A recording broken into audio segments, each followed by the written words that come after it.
Tu manques de confiance en toi, cette vidéo est pour toi si tu as des projets et des ambitions mais que tu ne sais pas comment faire pour dépasser cette problématique qui te freine dans ta réalisation. Si ton objectif est d'être maître de ta vie, de retrouver vraiment une maîtrise saine de tes capacités, de pouvoir affirmer ton identité avec tes proches ou dans ton domaine professionnel, sache que cette vidéo s'adresse pour toi. On va voir ensemble différents points qui vont te permettre de retrouver confiance en toi. Alors, like cette vidéo, pense à t'abonner et écoute ce qui va suivre. Pour commencer, sache que si tu n'as pas confiance en toi, si tu manques de confiance en toi, ce n'est pas à cause de toi. Retiens ça.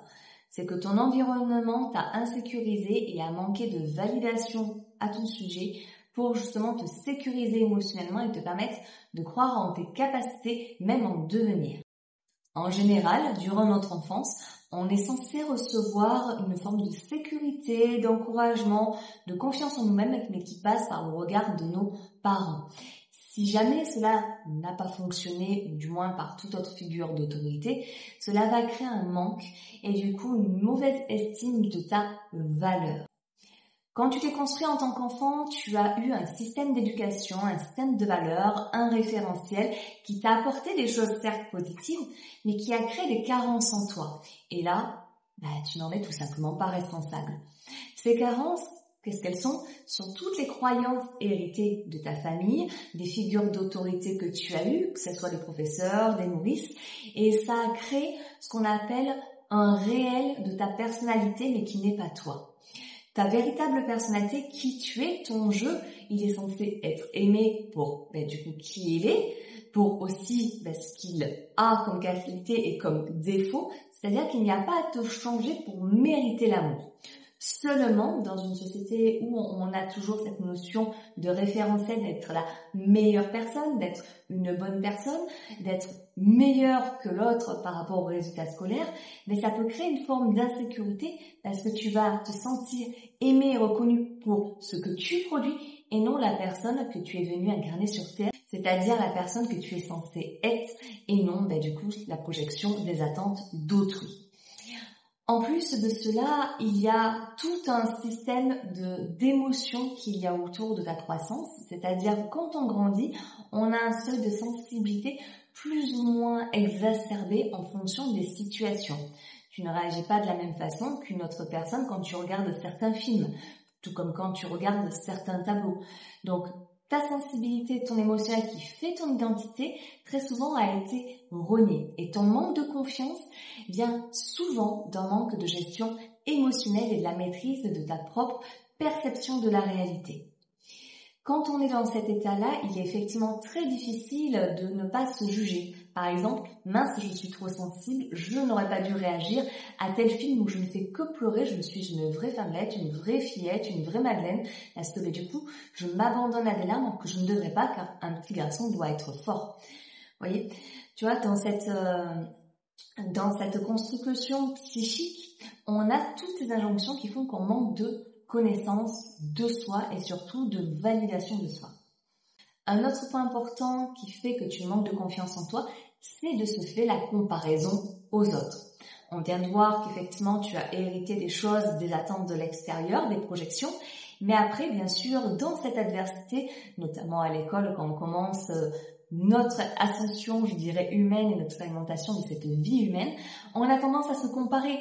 Style vestimentaire, beauté, longueur de cheveux, style de musique, notoriété, intelligence. Il y a différents critères sur lesquels on peut tous tout le temps se comparer. Seulement, se comparer, ça ne fait pas naître la confiance en toi parce que le projecteur est mis sur l'extérieur au lieu d'être porté dans ton intérieur, dans ton intériorité vers qui tu es vraiment. Très souvent, on parle de l'enfant intérieur. Cet enfant intérieur, c'est notre partie sensible qui capte tout et qui croit en fonction du référentiel qui lui est donné. Et jusqu'alors, malheureusement, tu n'as connu que le référentiel extérieur. Tu n'as pas encore appris à être ton propre parent et j'y reviendrai après. Donc, qu'est-ce qui fait qu'aujourd'hui encore, par rapport à quand tu étais enfant, tu continues de manquer de confiance sur certains points? C'est l'attente déjà premièrement du résultat qui t'est demandé. Ton patron ou les personnes qui comptent sur toi professionnellement ont des attentes. Et la peur de les décevoir crée ce qu'on appelle le syndrome de l'imposteur, c'est-à-dire que tu vas toujours chercher à te perfectionner, à avoir plus de connaissances, plus de ceci, plus de cela, pour combler ce qu'on appelle les failles et les défauts que tu portes et afin d'être le plus lisse possible pour correspondre à tout le monde. Malheureusement, en faisant ce genre de procédé, tu es en train de te renier. Tu es en train de créer une forme de mésestime de toi, car au lieu de partager avec les gens qui t'entourent et ton public, si tu es indépendant, quelque chose de sain qui est réellement toi et authentique, tu vas jouer le moule de la société et te lisser et t'hyper lisser jusqu'à aller couper carrément ton référentiel émotionnel afin de ne pas souffrir et surtout de ne proposer que la notion de service à l'autre et non la notion d'être. C'est important effectivement que les gens aient satisfaction dans le service qui t'est demandé, c'est-à-dire effectivement que tu saches pour que tu es en service en termes de compétences professionnelles, mais si la personne va venir te voir, toi, plus qu'une autre personne, et plus qu'un robot, c'est parce que tu es humain. Et donc que tu portes tes émotions, tu portes ton histoire, tu portes ton intégrité. Et ça, effectivement, c'est quelque chose de très important qu'il te faut effectivement affirmer et développer. C'est ce qu'on appelle souvent dans le marketing des fois le storytelling. Donc, pas besoin à l'heure actuelle d'afficher ton histoire de A à Z pour gagner confiance et prouver aux autres que tu es une bonne personne. Mais tout simplement d'affirmer qui tu es en sachant que tu vas être de toute façon complété par d'autres si tu as besoin. Par exemple, un chirurgien expert dans ce domaine, s'il a besoin effectivement d'envoyer la personne voir, un neurologue, un dermatologue, un dentiste, il va pas chercher à maîtriser ces compétences-là. Par contre, il va bien exceller dans son domaine, dans qui il est professionnellement. Ensuite, le fait de voir une personne qui va être plus ou moins empathique avec son audience, plus ou moins en contact avec ses amis en affirmant sa personnalité, va faire qu'effectivement, ça va faire du tri autour de toi. Et avoir confiance en toi, c'est savoir que les gens qui t'entourent seront les meilleures personnes pour ta réalisation. Car si jamais tu as envie d'avoir des relations saines et authentiques, il faut que toi-même tu sois sain et authentique. Ça ne passe pas par l'extérieur, ça passe avant tout par toi. Pour en revenir, donc les croyances limitantes, la mauvaise estime de soi, la mauvaise évaluation et la manque des fois d'audace, le fait de oser de nouvelles choses pour avancer, cela va faire que tu vas rester dans ta zone de confort, dans ta zone de référence pour ne pas progresser par peur, par doute et effectivement par peur de te rencontrer véritablement et peur de déplaire l'autre et de manquer du coup de l'amour et de la reconnaissance de l'extérieur. Donc je vais te donner là maintenant des conseils et des techniques pour retourner ta confiance en toi et pouvoir affirmer au monde qui tu es sans les projections extérieures et sans les conditionnements intérieurs que tu t'es imposés pour plaire encore une fois au monde qui t'entoure. Premier exercice très simple que je te recommande, c'est de lister toutes les croyances qui te traversent, tant positives que négatives. Il faut savoir que ta pensée précède toute action dans ta réalité, dans le monde que tu es en train de créer. Donc de les identifier permet de les mettre en lumière et évite tout mécanisme de sabotage, d'anticipation, de suranticipation et de survie pour vivre de manière plus qualitative et présente. Donc liste toutes les croyances qui sont les plus rémanentes, les plus présentes dans ton esprit et qui définissent ta réalité. Ça peut être par exemple, je crois que ce monde est uniquement un monde de souffrance. Je crois que pour réussir, il faut se battre. Je crois que pour mériter l'amour, il faut être quelqu'un de qualifié, de qualitatif. Note toutes ces croyances-là et fais le comparatif entre les croyances positives, que je vais appeler positives parce qu'elles vont te donner un semblant d'élévation. Par exemple, grâce à ce que j'accomplis, j'arrive à être aimé. C'est une croyance qui pourrait sembler positive, mais au final, elle vient de te limiter, car tu ne passes qu'à travers le faire. Et si un jour tu es malade et que tu ne fais plus, tu pourrais te sentir dévalorisé. Donc ça pose problème. Maintenant que tu as fait le point sur tes croyances limitantes, je t'encourage à passer à un deuxième aspect pour avoir confiance en toi. Ça s'appelle l'autocompassion. L'autocompassion, comment elle s'exprime? Tout simplement en allant amener une reformulation positive de qui tu es à voix haute afin que tes oreilles l'entendent et que tu puisses évoluer. Par exemple, si tu as tendance à dire « je suis incapable », donc qui est de l'autocritique, amener de l'autocompassion, c'est « waouh, j'ai fait mieux qu'hier et demain je serai encore meilleur. Par contre, je suis déjà fière de ce que je fais car j'avance et je réussis dès aujourd'hui un peu plus mon succès et mon objectif. » Donc ça va te permettre de reconsidérer qui tu es et ta valeur. C'est un peu comme un parent qui va t'encourager. Tu vas t'encourager toi-même à apprendre à le faire de manière saine et positive. Et surtout, tu vas voir, tu ne voles rien à personne. Cette reconnaissance, tu as le droit de te la donner. Tu ne vas pas la chipper à quiconque. Tu ne vas pas voler l'amour de quiconque. Tu vas juste apprendre à te nourrir. Et c'est un point super important pour la confiance en soi.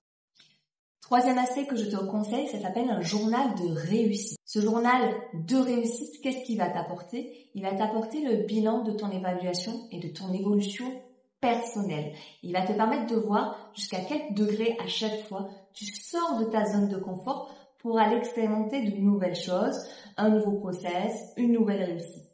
Et ça, c'est super important. D'évaluer en fait que chaque petite action, chaque petite habitude que tu vas mettre en place dans ton quotidien qui va procurer de la joie et une sensation d'avancement. Parce que du coup, même si tu n'es pas encore au point final, tu avances, tu as fait quelque chose, tu as consacré du temps à ta réussite. C'est quelque chose à valider, à acter. C'est exactement comme dans la loi de l'abondance. Si tu n'actes pas les petites choses qui te sont données de par la vie et l'univers ne pourra pas te donner les paliers supérieurs. Donc c'est exactement pareil, valide-toi et tu vas pouvoir faire naître ce lien intime avec toi-même, de confiance, de validation, qui te donnera du coup une nouvelle croissance et une nouvelle opportunité de réalisation. Un aspect qui est souvent négligé dans la confiance en soi, mais qui est hyper important, c'est ta posture. Comment tu rayonnes, comment tu poses ta tête, comment tu affirmes effectivement ton existence au sein du monde. Si tu es tout recroquevillé, la tête penchée, tu auras moins de charisme et du coup tu montreras une personne qui doute d'elle-même. Ce qui serait dommage parce qu'une fois tu peux avoir confiance en toi, mais ce qu'on appelle la gestion inconsciente va dire tout autre chose. Pour savoir si ta posture est bonne, je t'envoie à quelques réflexions. Est-ce que les personnes te coupent la parole quand tu parles? Si oui, ça veut dire que ta posture n'est pas assez affirmée. Est-ce que les personnes, quand elles sont autour de toi, ont tendance à ne pas entendre ce que tu dis, à te faire répéter ou à ne pas comprendre ce que tu exprimes?